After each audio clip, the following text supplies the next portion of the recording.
เริ่มกันเลยนะคะ 1. ฝ่ามือถูฝ่ามือ 2. ฝ่ามือถูหลังมือ 3. ประกบฝ่ามือถูซอกนิ้ว 4. ฝ่ามือขัดหลังนิ้ว 5. ถูนิ้วโป้ง 6. ขัดฝ่ามือด้วยปลายนิ้ว 7. ถูรอบข้อมือ 7 ขั้นตอนง่ายๆ เริ่มวินาทีนี้ปลอดภัยอย่างแน่นอน สนับสนุนโดยสำนักงานสาธารณสุขจังหวัดเชียงใหม่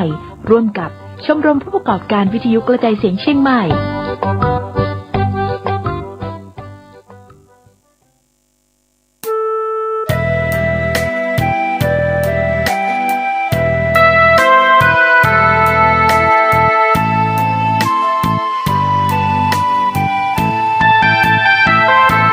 ฝากทำยามดึกกับสายลมเพื่อความสุขสมทวนทั่วทุกหัวใจถึงคนทั้งโลกซึ่งอยู่แดนไกลจากคณะสงฆ์เชียงใหม่ที่ได้ตั้งใจเทศกลอนป่านนี้ศรัทธาลับหรือยังหรือกำลังฟังคลื่นนี้กันอยู่หนอขอจงตั้งใจฟังให้เพียงพอฟังด้วยหัวใจจดจ่ออย่าท้อและถอยเลยคืนไหนถ้ามีเวลาว่างจดหมายมาบ้างอย่าทำเงียบเฉยหรือโทรศัพท์เข้ามาติชมเชยถามปัญหาเถิดเอ่ยจะเฉลยให้สุนทรฝากทำนี้มาช่วยย้ำเตือนอย่าลืมอย่าเลือนน้ำคำที่คำสอนสังคมวุ่นวายสุดแสนอาวรณ์วันกลัวโลกจะรุ่มร้อนวันธรรมจะลับลอย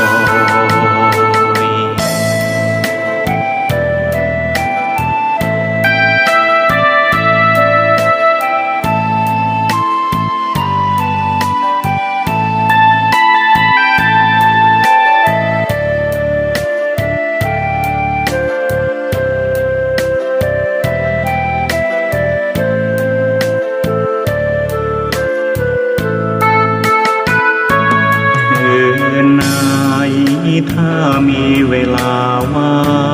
งจดหมายมาบ้างอย่าทำเงียบเฉยหรือโทรศัพท์เข้ามาติชมเชยถามปัญหาเถิดเอ่ยจะเฉลยให้สุนทรฝากทำนี้มาช่วยย้ำเตือนอย่าลืมอย่าเลือนน้ำคำที่คำสอนสังคมวุ่นวายสุดแสนอาวรณ์วันกลัวโลกจะรุ่มร้อนวันธรรมจะลั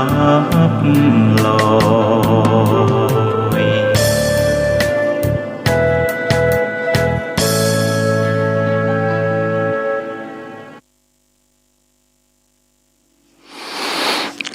ขอเจริญสุขพ่อแม่พี่น้องศรัทธาญาติโยมท่านผู้ฟังทั้งหลายทุกท่านทุกคนวันนี้รายการธรรมะก่อนนอน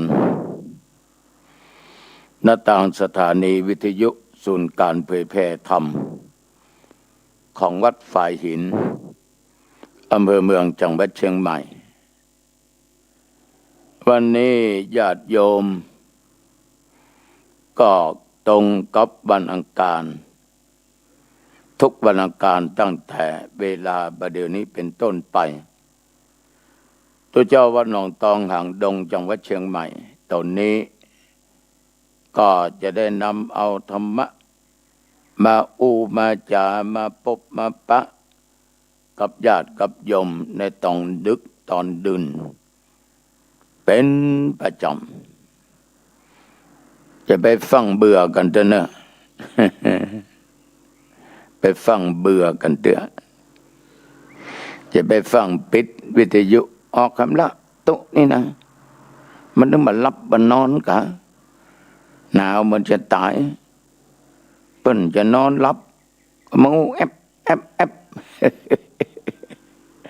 โอ้เมตตาเมตตาจะไปเบื่อกันนะโยมนะจะไปเบื่อกันนึกว่าเอาตุเอาธรรมะเป็นเปื้อนใจอีกก่อนแล้วกันอาตมาภาพก็ไม่ได้ออกรายการนี้สดนะเป็นรายการแห้ง ก๋วยเตี๋ยวแห้งนะโยมเนอะ พูดถึงก๋วยเตี๋ยวแห้งเมื่อ3-4 วันก่อนปาตุปาเดนไปสอบนักธรรมจันโทจันเอกกันที่วัดพระสิงห์ก็ป้าเอาเนนเอาตุคนเนี่ย8-9 ตนไปฉันก๋วยเตี๋ยวกันที่ร้านอย่างมั่วเอาบอกเนาะถ้าบอกก็จะว่าเป็นการโฆษณาถ้าจะมีอย่างกันสักอย่างตุลุงนะก็เน้นก็สั่งก๋วยเตี๋ยวน้ำเส้นใหญ่พ่องเส้นน้อยพ่องเส้นหมี่พ่องสำหรับโยมที่เปิ้นขายไปก็มาถามว่าหลวงพ่อจะฉันอะไรแต่มาก็ตอบว่าอันยังล้ำหรือเปิ้นโยมคนนั้นก็ตอบว่าก๋วยเตี๋ยวแห้งหลวงพ่อใส่คนในหมูอย่าหรือว่าจะรวมหลายอย่างก็ได้อันเอาก๋วยเตี๋ยวแห้งมาให้ตุลุงเนอะเปิ้นก็ไปปรุงเรียบร้อยก็ยกก๋วยเตี๋ยวอันยังมาให้ตุเน้นเขาดันเอาก็เป็นก๋วยเตี๋ยวแห้งแต่มีน้ำซุปตัว ก๋วยเตี๋ยวแห้งแต่มีน้ำซุปเปิ้นเอาใส่ถ้วยมาตัวพอมาเวลาจะไปฉันเข้าในหัวในเวียงเนี่ยเมื่อไงธรรมามันฉันอย่างหรอตึงมาฉันอย่างถ้ามันฉันลุกวัดมานะแล้วมาฉันเป็นก๋วยเตี๋ยวยังก็ดียังก็ตามมันจังสกินบะเสี่ยงฉันบะเสี่ยงถ้าไปเจอสการปรุงมันบะถูกลิ้นสมัยเนาะมันก็หมดมันก็เสี่ยงเมื่อมันเสี่ยงก็เสียดายล่ะเสียดายอย่างเสียดายสตังค์นะกันเนาะจามหนึ่งชุดหนึ่งจะเป็น7-80ถ้าเหลือกึ่งก็เหลือ40 บาทก็เลยบะฉันมื้อเจ้ามาฉันเปาะตึงมื้อเพ็ญนั่นน่ะมื้อตอนนั่นน่ะหมดตึงวันกว่ามีเน้นน้อยตัวหนึ่งไปเปิดดูอาหารเอาพอหูบมันน่ากินนะเนาะเน้นก็นึกว่าข้าวผัดปากเค็มนั่นจะเหมาะเอานี่เนอะพี่เนอะอันนี้เนอะอันนี้เนอะเน้นต้องการอันนี้สวดก้นสวดจานน่ะเนาะเอาเน้นกินได้สัก2-3 ช้อนก็กินน้ำกินได้2-3 ช้อนก็ดื่มน้ำผลปรากฏว่าจานนั้นจะหมดไปสักส่วนนี้ก็ถึงก็ถ้าปั่น3นี่นะบ่หมดก็อูแต่พ่องเล่นพ่องก็เตี้ยวไปหาเน้นเนาะต้องฉันหมดเนอะเน้นเนอะจานนี่80แล้วนะอันเนี้ยฉันไปยังมาถึง20 บาทแต่ยัง60อย่าขว้างได้จะได้สตางค์เนี่ยหายากนะเน้นกับแป้งนางง้อมไปได้ประตูหลวงไปอย่างอันว่าแล้วเขาก็ไปห้องน้ำเน้นเก้าเอาจนหมดลึงว่ะ ออกจากร้านก็ปากันมาที่วัดประสิงห์ก็ห้องเน้นไปอู้กัน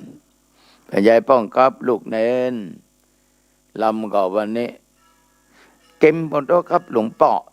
โหก็เข้าพัดปากเก็มมันก็เก็มกับลูกผมกินเพราะจะบ่หมดอ่ะอินดูตุลุงบ่ได้กดเสียงสตางค์ฟรี ขอบใจขอบใจแต่ที่จริงเนี่ยจะฉันก็ได้นะไอ้บังเอิญจะลุกเข้าห้องน้ำก็ไปแวะเลยไปอู้ไปจาเล่นเล่นมาได้ แต่ละอ่อนมันก็เก่งใจคนใหญ่อะเนาะจำเจ้าอาวาสเต็มกำนะเจ้าวาดธรรมดาเนี่ยปอนะเป็นเจ้าคณะอำเภอปาเขาไปเลี้ยงทุกวันญาติโยมเน้นที่อยู่วัดเน้นน้อยเมื่อบวชใหม่มันได้ไปเดเปิ้ลมันสอบนักธรรมตรีละตัวลุงครับหยังตาเน้นใหญ่ก็ไปกินข้าวร้านไหนครับไม่ละเอาลูกเน้นเข้าไปกะครับไม่ละโหมันเสียเวลานะลูกเน้นจะต้องไปอยู่หลายชั่วโมงนะที่เปิ้ลสอบเป็นยังครับไม่ละต่างดูสถานที่ไว้เตือวันหน้าสอบได้จะได้ไปสอบที่หั่นครับไปก็ไปไปหาเน้นน้อยเขาฉันแล้วก็ดีอกดีใจ9 ตน 10ถึงคนขับหมดไปอยู่940 บาทตึงน้ำตึงของหวาน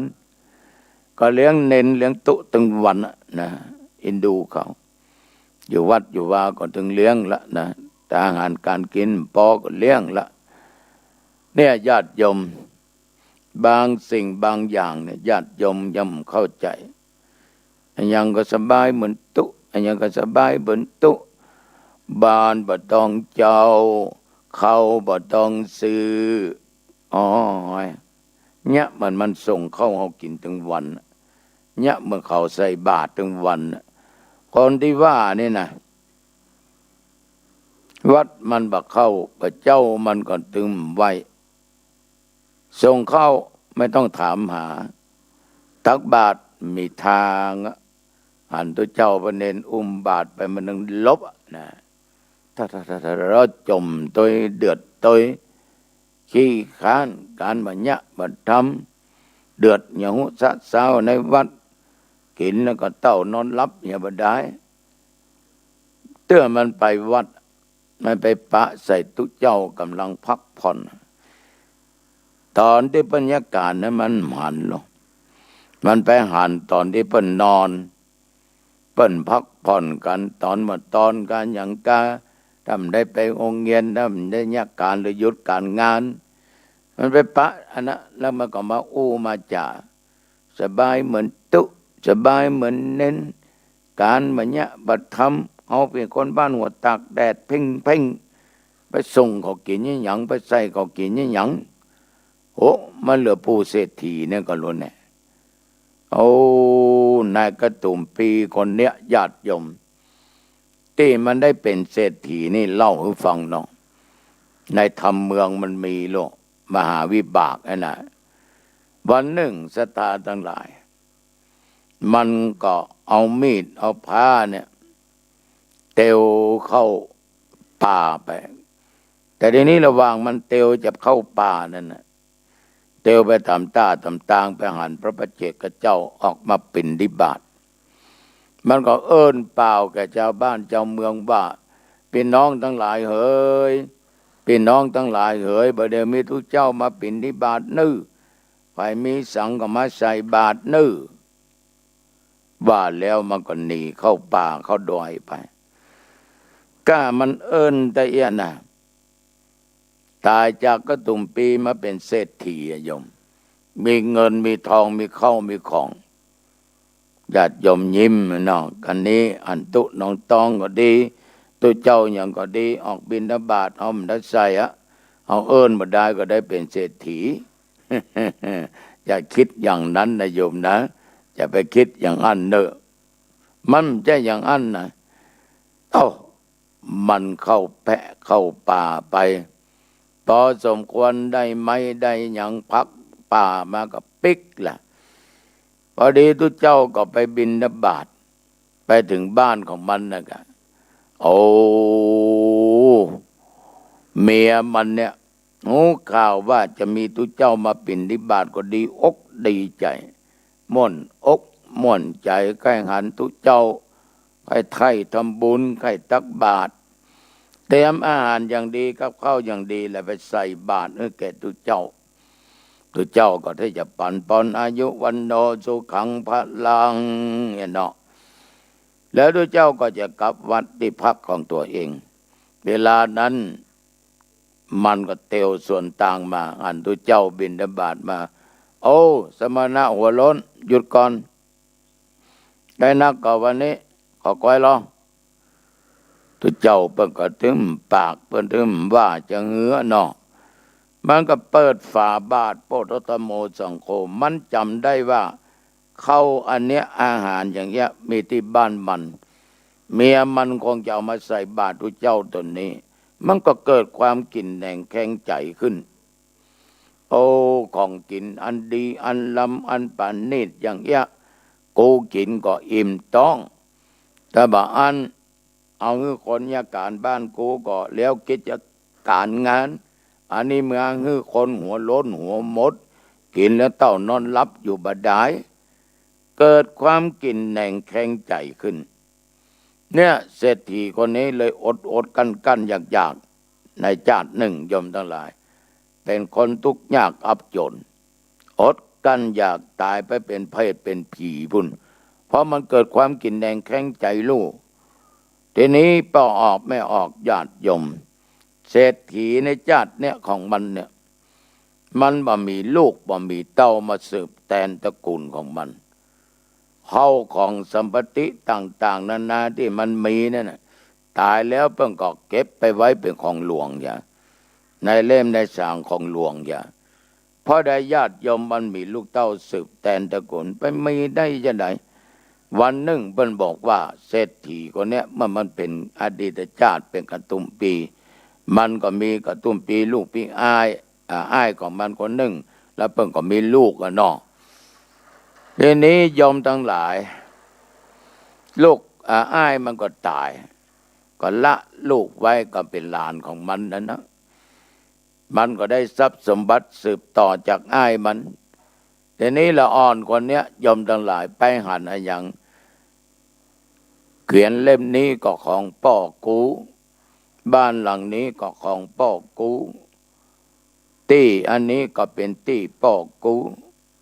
ให้นาป่าตางก็เป็นของพ่อกูอันนี้ก็ของพ่อกูก็ตุมปีกผู้เนี่ยได้ยินอย่างอันบ่ม่วนละโอ้ละอ่อนดีกว่าตัวเตี้ยแล้ววันหน้าวันตามันใหญ่มามันดีเอาไปหมดว่ะเอาไปได้อย่างสักอย่างละว่ะญาติใหญ่ญาติโยมจิตที่เป็นอกุศลที่เป็นบาปใจดำอำมหิตขาดเมตตาเกิดขึ้นละวันหนึ่งก็จวนหลานมันแหละหลานเอ้ยหลานครับผมวันนี้ไปป่าตัวน้านอตัวอานอครับต่อห่อเข้าห่อยังไปตัวญาติโยมไปถึงกลางป่าง่าไม้ก็ไปเปี่ยคอหลานมัน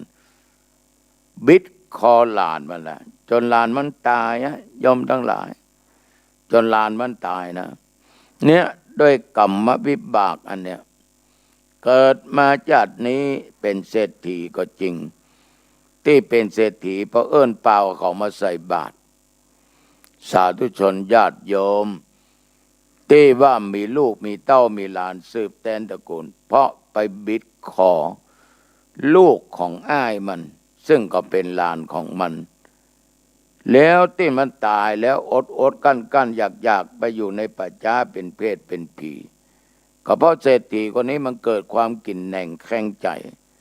ที่เมียของมันเนี่ยเอาเข้าป่าอาหารมาใส่บาตรฉะนั้นศรัทธาสาธุชนญาติโยมท่านผู้ฟังทั้งหลายไผเป็นเจ้าอี้พ้องที่กำลังนั่งฟังนอนฟังยืนฟังกินฟังนี่นะถ้าไผเหมือนกับปู่เศรษฐีคนนี้กรรมวิบากนั้นมันหนีไปไหนนะโยมเนอะ ศรัทธาลองสังเกตดูคนเฮาเนี่ยบางคนนะไม่ใช่ว่าทั่วไปไม่ว่าโยมนะเกิดมาหาลูกมาได้มันมีลูกมันก็ตึงมีหลานบางทีก็เอาลูกเต้าของเปิ้นมาเลี้ยงก็เหมือนเอาขี้เมี่ยงมาอมเนาะใหญ่ขึ้นก็เป็นลูกทรพีทรอย่างไปอ่ะสาธุชนญาติโยมบางคนนี่อาภัพลูกหลานเหลนเพราะใดญาติโยมคงจะเป็นวิบากกรรมอดีตชาตินะอดีตชาติญาติใดก็หมัวบางครั้งบางคราวเนี่ยอยู่ด้วยกันสองคนผัวเมียตั้งท้องขึ้นมาแต่ว่าบ่พร้อมแม่ยิงก็บอกว่าอายแล้วดูเปิ้นได้มาเป็น2 เดือน3 เดือนแล้วนะเฮาไอ้ยังไปปล่อยอย่างอันแน่เอาจะเนี่ยจะได้สตางค์ก็มียังก็มีเอาบ่พร้อมเตื้อโอ้เอาออกอย่าไปซื้อยาไหมอย่าครับมันออกอย่างแล้วเราจะอย่างมาเลี้ยงมันถ้ามันเกิดมาน้อมอายเปิ้นกะแม่ยิงก็หูเบายอมทั้งหลายปากันทำทุกสิ่งทุกอย่างตีละอ่อนไม่อยู่ในท้องในไส้บางคนก็ไปบีบบางคนก็ใช้ยาถีบยาอย่างสปะสเปดที่เขาทำกันนั่นน่ะเอาละอ่อนออกไปบางครั้งกำลังเป็นก้อนก็ไปบีบจนเหลวแหลกบางทีออกมาก็พอเป็นตัวนะเนี่ยยอมทั้งหลายเอาไปทำในสิ่งที่บดีลงไผจะไปค่อยมาปฏิสนธิ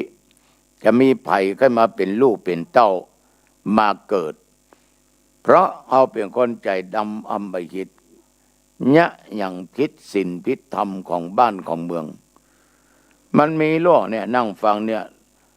หรือว่าไผมาอู้มาจ่ายมว่าก็ได้ลูกแต่มีลูกไผไม่มาเกิดเนาะลองกึดดูดีๆกันและสัตว์เหล่านี้ที่มาปฏิสนธิมันก็เป็นเจ้ากรรมนายเวรของยมโดยลาวีคำเขขัดขวางอยู่ตลอดเวลายมจะเนี่ยจะทำหยังก็มาคักขึ้นค้าขายก็หิปุดตื่นจะไปติดต่องานนั้นงานนี้ก็ติดขัดเรื่องนั้นเรื่องนี้มีความก็ติดขัดทุกสิ่งทุกอย่างเอาชนะความก่อมได้ก็เพราะว่าเจ้ากรรมนายเวรของยมมันมีเมื่อเขาเป็นเจ้ากรรมนายเวรอย่างอี้แต่ห้ามเชื่อทุกเจ้านะห้ามเชื่อทุกเจ้าฟังหูไว้หูดีมดีทุกเจ้าหนุ่มตองอู้ไปแต้มหูถ้าโยมคิดว่ามันจริงอย่างนั้นดังที่ทุกเจ้าว่าถือศีล8เนี่ยโยมเนี่ยปากันถือศีล8เนี่ยนุ่งขาวอมขาวสมาทานเอาศีล8เนี่ยตั้งแต่ปานาตินนากาเมมุสาสุลาวิกาลโพญนัจจคีมาลาอุจจาเหล่านี้เป็นต้นก็เรียกว่าเมื่อถือศีล8นั้นห้ามนอนร่วมกันระหว่างสามีภริยาเมื่อถืออย่างเคร่งครัดก็ตั้งจิตเจริญเมตตาภาวนาไหว้พระสวดมนต์เมตตาภาวนาแล้วก็กรวดน้ำตั้งใจอุทิศส่วนบุญกุศลนะไปหาเจ้ากรรมนายเวรถ้าโยมเคยทำอย่างนั้นหรือว่าทำกับใครก็ตามจะเป็นพ่อเป็นแม่เป็นพี่เป็นน้องญาติกาวงศาได้ฆ่าเปิ้นก็ดียังเปิ้นก็ดีล่วงเกินเปิ้นก็ตามโดยเจตนามันจะเป็นเจ้ากรรมนายเวรติดตามคอยคัดขวางยมอยู่ตลอดเวลาก็ทำบุญกรวดน้ำไปบวชโดยการรักษาอุโบสถศีลเนี่ยนะรักษาอุโบสถศีลทำวัดสวดมนต์แล้วก็กรวดน้ำอุทิศส่วนบุญกุศลแก่ดวงวิญญาณเหล่านั้นแก่ดวงวิญญาณเหล่านั้นอันนี้มันไม่ใช่หมอเมื่อนะแต่อู้ไปตามกรรมตามเวรฉะนั้นญาติโยมบางคนมันแต่ ติดขัดอันติดขัดนี่มันมีญาติโยมครอบครัวหนึ่งเป็นแฟนรายการธรรมะเนี่ยโสดไปถึงวัดยังไปฮับอันนั้นอันนี้ก็ธรรมาภาพอยู่แล้วก็เล่าเกี่ยวกับชีวิตความเป็นอยู่ฟังเนี่ยยังก็ติดขัดหมดหลวงป่อจะได้แต้มได้สักคำไปสมัครงานไหนเปิ้นก็เอาบอกว่าจะเอาก็หายแซบหายสอยเปิ้นมีเรื่องนั้นเรื่องนี้เกิดขึ้นลำบากใจก็เลยบอกว่าลองทำอย่างที่อาตมาภาพนี่นะเขาก็บอกอย่างที่บอกกับญาติโยมฟังเนี่ยโยมมาได้เดือนปลายกับซึ่ง2 เดือนเข้าวัดมาละตัวหลวงได้เงินได้งานทำแล้วเนอะได้งานทำละอันยังก็ดีขึ้นมาเจ้ากรรมนายเวรน่าจะมีแต่ได้โอ้ยมันก็มีแต่กับเจ้ากรรมนายเวรฉะนั้นญาติโยมทั้งหลายเศรษฐีคนเนี้ยขนาดมันเป็นเศรษฐีนะแต่มันหาลูกหาเต้าหาอย่างสืบแทนตระกูลมันได้เมื่อมันตายก็เพราะเหตุว่ามันนั่นน่ะได้ฆ่าลูกปีกอ้ายของมันโดยบิดคอกุมารนั้นตายในแพะในป่าฉะนั้นสิ่งเหล่านี้ญาติโยมมันบัดเชื่อแต่ก็น่าคิดเนอะการคิดนั้นจงใจสติและปัญญาตรึกตรองพิจารณาอาตมาภาพก็คิดว่าทุกสิ่งทุกอย่างนะมันเป็นไปได้ทั้งนั้นมันเป็นเรื่องของกรรมของเวรญาติโยมบางด้านบางคนก็เมื่อมีชีวิตอยู่หรืออยู่กันถึงวันเนี่ยมักจะไปสาบานที่อันสาบานที่นี่คำมั่นสัญญาอย่างอันอย่างมีหันลายเขาได้ลูกไปขอกุฏิกุฏต่างกับแป๊กก่อนน้อยนี่นะแล้วเขาไปทำเสียเงินเป็นแสนก็บ่ได้ก็ผัวเปิ้นก็ขับรถโดยสารนะเนาะรถขนส่งจะรถโดยสารธรรมดาเนี่ยนะเอาสิ่งของจากเชียงใหม่ล่องไปกรุงเทพจากกรุงเทพซื้อของมาเชียงใหม่วันหนึ่งนี่เปิ้นก็เอาแฟนเปิ้นไปตัวไปถึงที่ถ้ำขุนตาลนะแกโยมทั้งหลายขากลับมาถึงถ้ำขุนตาลโยมแม่ยิงก็บอกผัวเปิ้นฟังนะไอ้จอดรถนี่กำเนิดเปิ้นอย่าไปขอลูกกับเจ้าพ่อขุนตาลนี่หรอแม่ยิงคนนี้ก็เป็นตุเป็นตะเนาะยกมือไหว้เอาดอกไม้จุบเทียนอย่างไปจุดไปขอลูกกับเจ้าพ่อถ้ำขุนตาลอยู่ต่อมาได้เดือนกว่าตั้งท้องละตั้งท้องญาติโยมเอาหมอกตรวจดูว่าไม่บุตรนะเขาก็ดีอกดีใจตึงผัวตึงเมียว่าเจ้าพ่อถ้ำขุนตาลนี่คือลูกก็ว่ามันนึงจะมีก็มองว่าเนาะก็มานเข้าแก่เข้าได้9 เดือน10 เดือนก็เกิดออกมาเป็นลูกพ่อจายเลยญาติโยมร่างกายสุขภาพร่างกายอ่อนคนนี้แข็งแรงมันเตวได้นี่มันไปวัดหรอโยมไปโดยแม่โดยปอดโดยของมันไปวัดแล้วก็หายมันซนนะหล่นขึ้นหล่นลงตามศาลากวิหารกกุฏิกันนะมันเดิมอยู่แล้วอายุ7-8 ขวบมาก็ปากกาละดื้อไปว่าอย่ามาเถียงเอาเขาได้อย่างนี้จำเป็นต้องเซาะมันนะเรียกว่าแสดงความกล้าหาญปากกล้าร่างกายอุดมสมบูรณ์แต่มาถึงกับอ้วนอายุได้11 ขวบปลายเนี่ยวันหนึ่งมันก็ว่า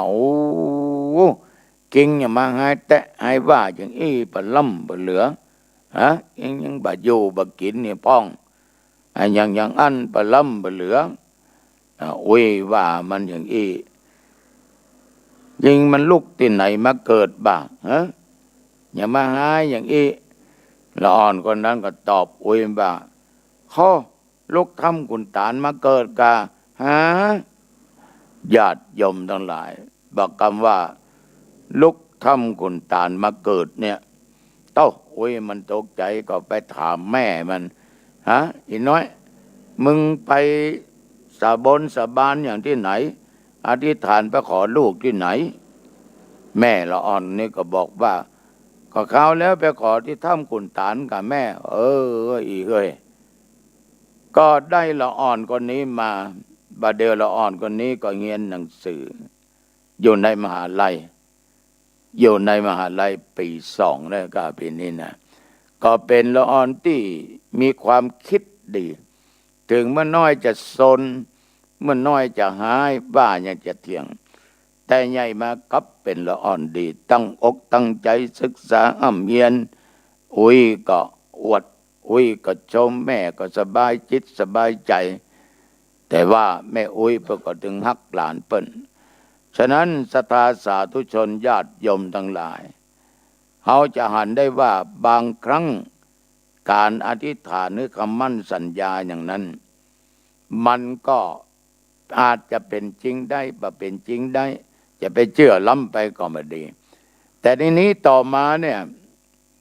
แม่มันกับพ่อมันเนี่ยดันบ่สบายแหละ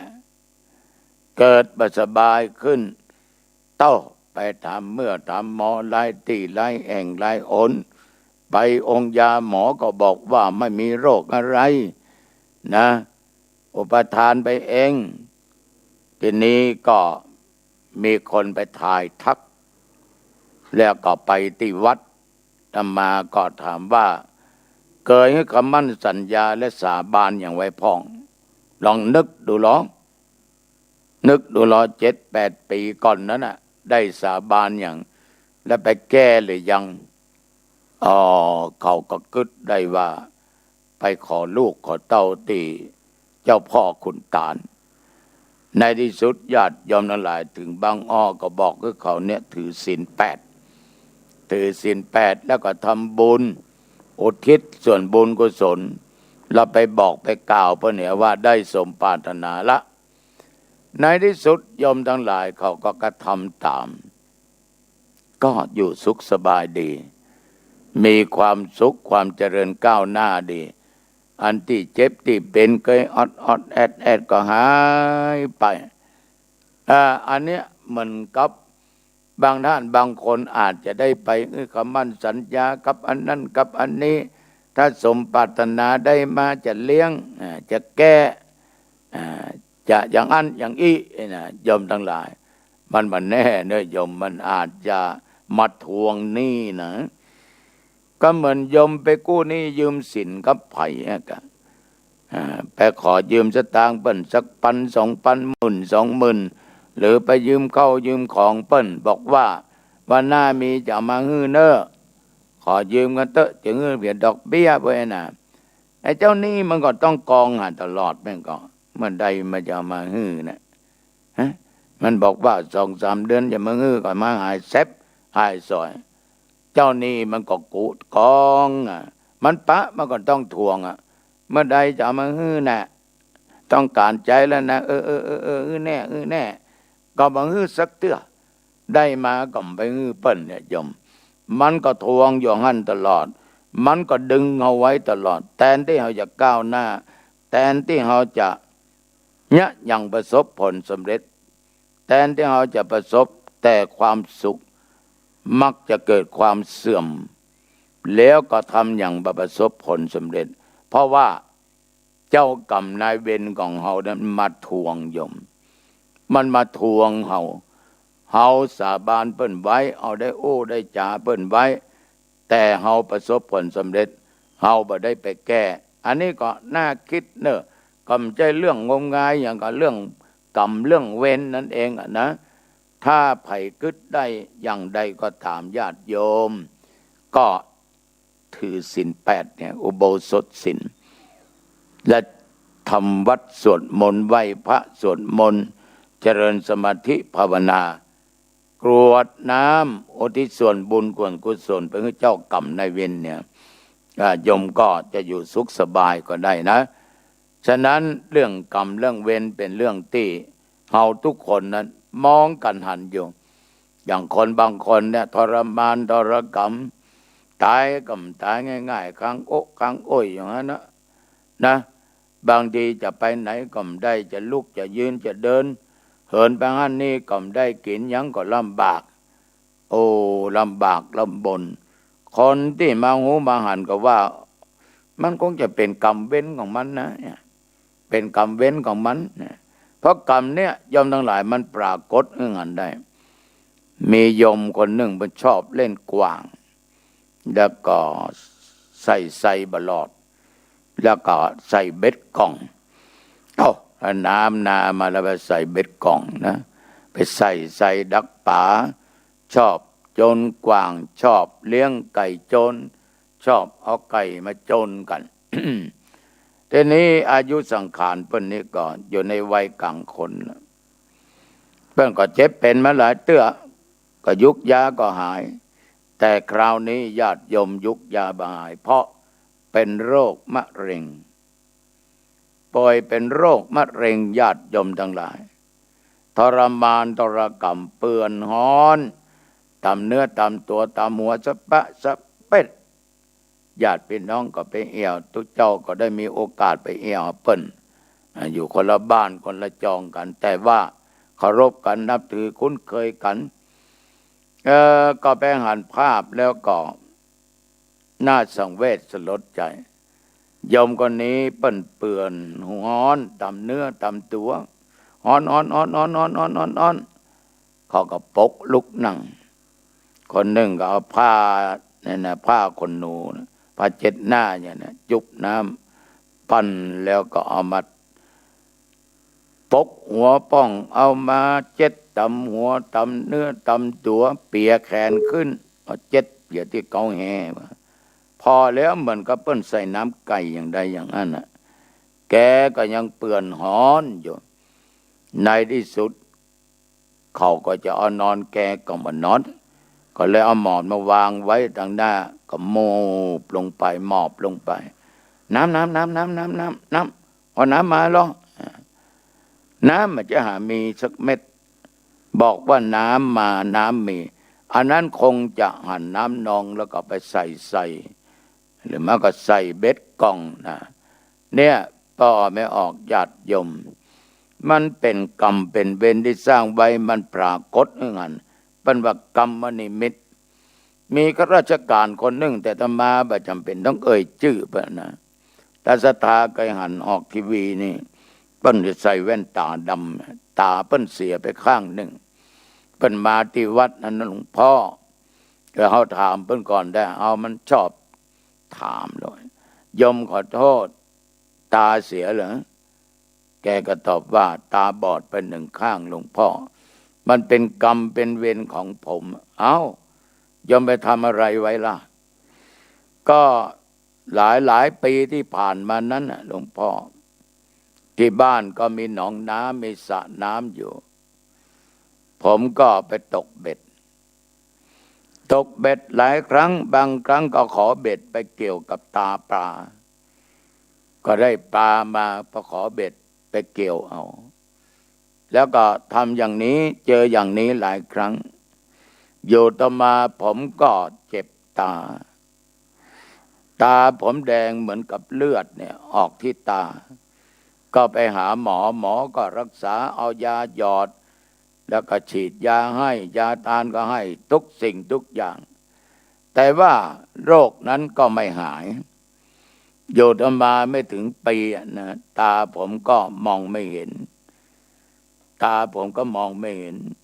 ในที่สุดก็บอดหลวงพ่อไปพูดที่ไหนเทศที่ไหนไปพูดให้เขาฟังเทศให้เขาฟังก็ได้แต่อาตมาเองก็ไม่กล้าบอกชื่อเพราะคุณโยมก็บอกว่าบอกชื่อไปเลยหลวงพ่อเขารู้จักผมดีโยมทั้งหลายนั่นเป็นเจ้ากรรมคือการกระทำในสิ่งที่ตัวเองกระทำอันเป็นบาปผิดศีลผิดธรรมเว้นมาตอบสนองปลาตาบอดเพราะขอเหล็กขอเบ็ดไปกล่องที่ตามันเลยเป็นเวรเป็นกรรมทำให้โยมคนนี้ต้องตาเสียและตาบอดมีสามเณรน้อยองค์หนึ่งเป็นหลานของตุลุงอำเภอหนึ่งก็นานแล้วโยมทั้งหลายเขาเผาศพ ของหลวงพ่อองค์นี้โอ้คนไปเยอะคนไปมากในสมัยนั้นเปิ้นมีบอกไฟหล่อหรอกส่วนมากชาวบ้านชาวจองจะแปลงบอกไฟมีรูปสัตว์หลวงพ่อนะเพิ่งเกิดปีนั้นนะเขาเอารูปสัตว์แปลงบอกไฟหล่อเดี๋ยวนี้มันยะไปได้นะบ้านเมืองเนี่ยมันเจริญแล้วก็คนกับบ้านกับมันก็อยู่แวดอันนั้นในทางหน้าที่เป็นตั้งปราสาทมันมีบ้านไปแล้วก็จุดบอกไฟกันบอกไฟบอกนึ่งในยมมันดันบ่ไปทางปนมันเลี้ยวมาคนจะเป็นร้อยเป็นพันเนี่ยบรรทุกไผ่สักคนลอดแข้งลอดขาไปก็มีไปถูกเน้นน้อยที่บวชจุงตุลุงตัวเนี้ยเพราะตุลุงตัวนี้เป็นลุงของเปิ้นแล้วก็เน้นนี่ก็เป็นหลานของเปิ้นไปเสียบใส่คลิปปุ่มของเน้นเนี่ยก็เน้นก็เกือบตายนะอันเนี้ยเป็นกรรมเป็นเวรเขาคงจะสร้างร่วมกันมานะสร้างร่วมกันมาทำให้สามเณรนี่ต้องเจอบอกไฟหล่อท่านนายอำเภอหางดงนั่นชื่อยังต้องบอกเนาะเป็นงานศพตุเจ้าเหมือนกันเขาก็จิบอกไฟเนี่ยยอมทั้งหลายบอกไฟบอกหนึ่งตั้งเข้าขี้ปุ่มท่านนายอำเภอถูกได้ตัดไส้ญาติโยมตัดออกเป็นคืบนะไม่ใช่น้อยๆนะ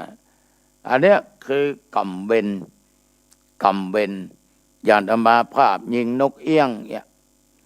เมื่ออายุ9 ขวบ 9 ปีแล้วเนี่ยก็มันก็หายตามภาษาละอ่อนเนาะใช้หนังสติ๊กยิงนกมันอยู่ปลายจับอยู่กิ่งบะโอก็นึกว่า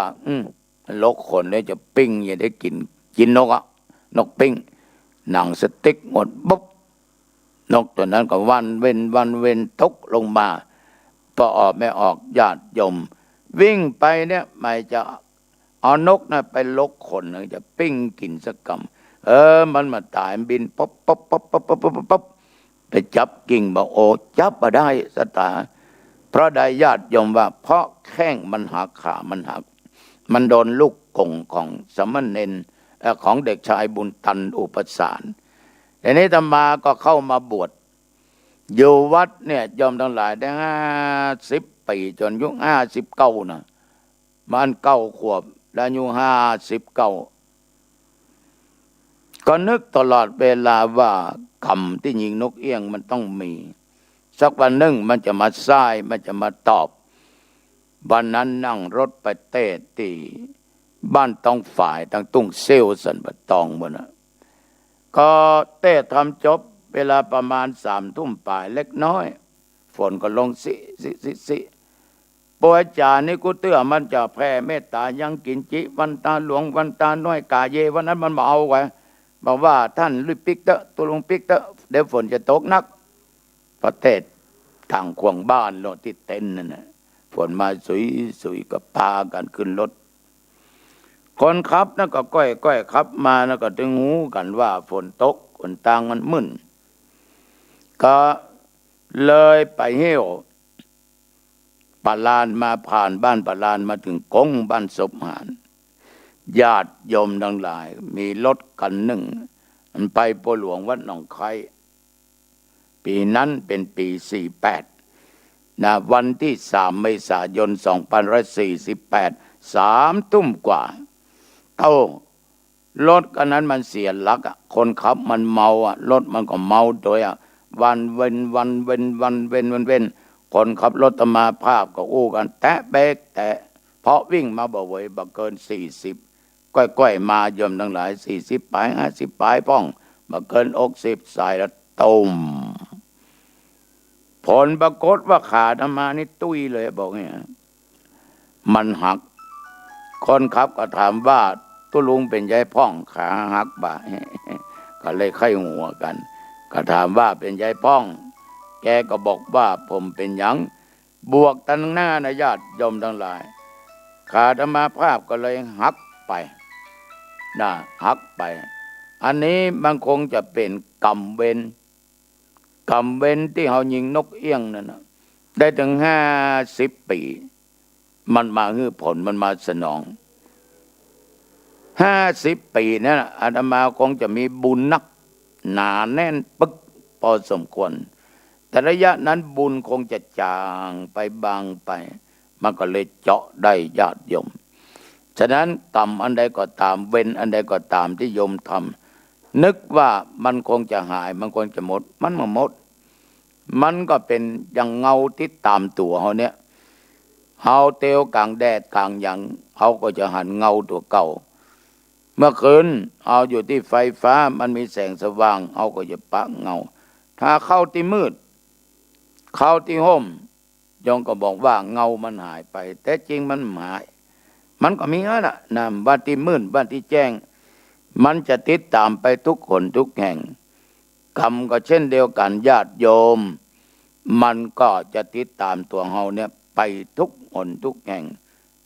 มันคือผลเมื่อใดเฮาจะถึงบางอ้อว่าอ๋อกรรมฉะนั้นญาติโยมกรรมมุนาวัตติโลโกสัตว์โลกย่อมเป็นไปตามกรรมแต่โยมจะเชื่อตุก็ตามเชื่อตุก็ตามนะถ้าบ่เชื่อก็ทำไปเรื่อยๆถ้าเชื่อ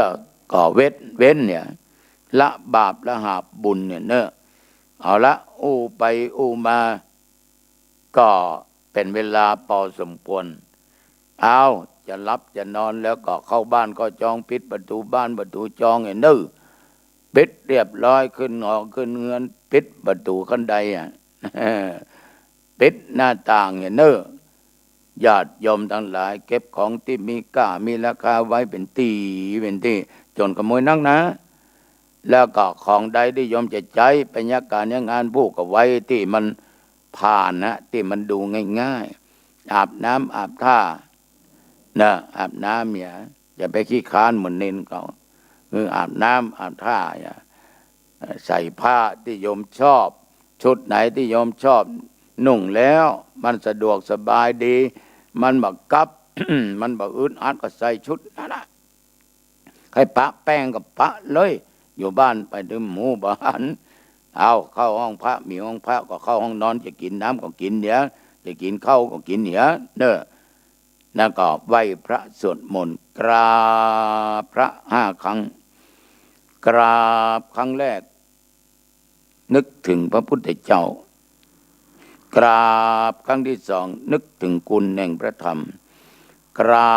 บครั้งที่3นึกถึงคุณของพระสงฆ์กราบครั้งที่4นึกถึงคุณของบิดามารดาพ่อแม่เพราะท่านทั้งสองเป็นพระของลูก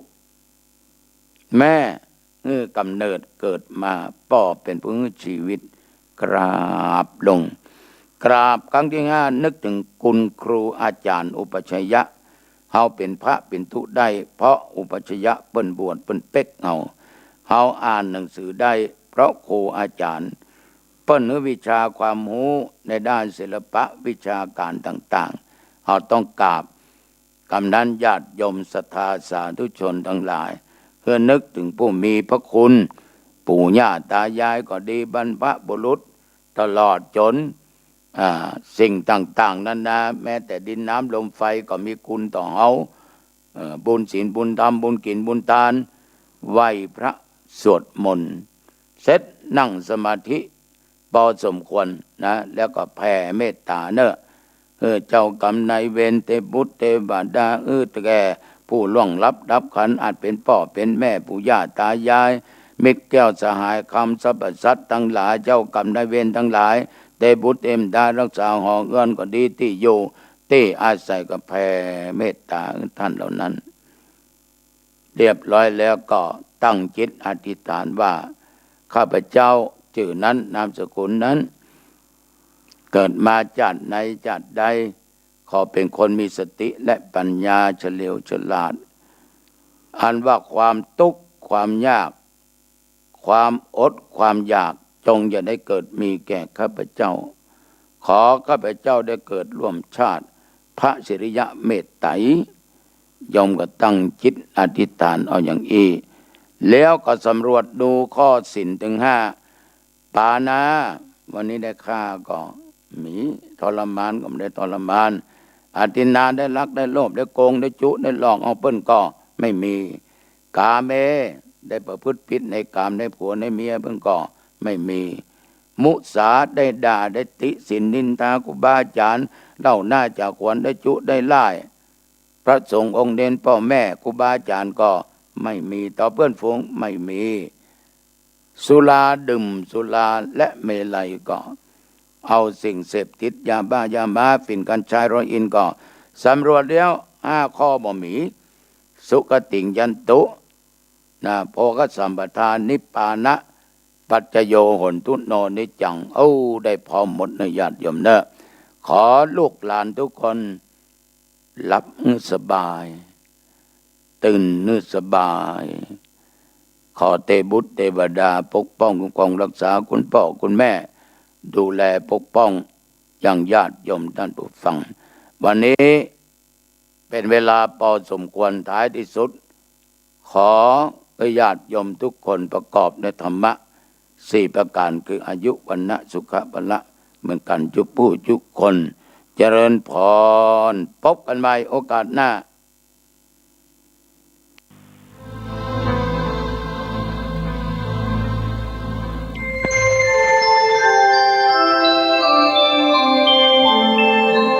ขณะนี้ท่านกำลังฟังสถานีวิทยุกระจายเสียงคลื่นเพื่อการศึกษาพระพุทธศาสนาและวัฒนธรรมระบบ FM 104.5 เมกะเฮิรตซ์ออกอากาศณ วัดฝายหินตำบลสุเทพอำเภอเมืองจังหวัดเชียงใหม่โทรศัพท์053-226-058 053-943-691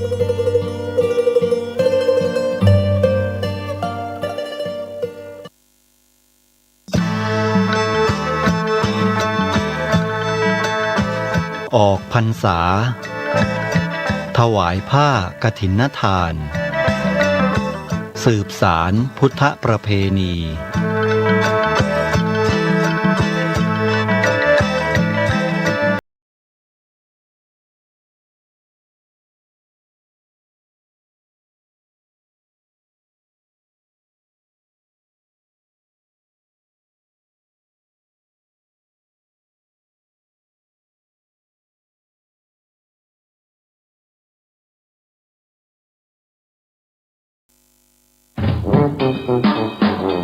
PM เป็นพิษโควิดเป็นภัยใส่ใจสุขภาพวันนี้เสนอตอนเลิกเหล้าเลิกบุหรี่ลดเสี่ยงโควิด -19 ข่าวว่าพบผู้ติดเชื้อโควิด -19 ในช่วงที่ผ่านมาจะเห็นได้ว่าติดมาจากหลากหลายสาเหตุและหนึ่งในนั้นคือติดจากเพื่อนกลุ่มเดียวกันในงานเลี้ยงสังสรรค์อยู่ในพื้นที่ห้องแอร์ที่มีพื้นที่จำกัดสิ่งที่ชัดเจนในครั้งนี้ก็คือมีการดื่มเหล้าแก้วเดียวกันนอกจากนั้นยังมีการใช้สิ่งของร่วมกันอีกด้วยทำให้เกิดการติดโรคพร้อมๆกันมากถึง11 คนถือว่าเป็นบทเรียนสำคัญเมื่อป่วยแล้วไม่กักตัวทำให้เพื่อนคนใกล้ชิดติดไปด้วยโดยมีข้อมูลจากองค์การอนามัยโลกระบุว่าการสูบบุหรี่นอกจากจะทำลายปอดแล้วยังเพิ่มอัตราการติดเชื้อโควิด -19 สูงขึ้นถึง14 เท่าทั้งที่มีงานวิจัยพบว่าคนที่ติดแอลกอฮอล์มีความเสี่ยงในการติดเชื้อในเรื่องของปอดได้มากกว่าคนทั่วไปถึง 2.9 เท่าและเสียชีวิตถึง13.5%เป็นตัวเลขที่สูงพอสมควรนะคะดังนั้นหันมาเลิกเหล้าเลิกบุหรี่ลดเสี่ยงโควิด -19 กันเถอะค่ะสนับสนุนโดยสำนักงานสาธารณสุขจังหวัดเชียงใหม่ร่วมกับชมรมผู้ประกอบการวิทยุกระจายเสียงเชียงใหม่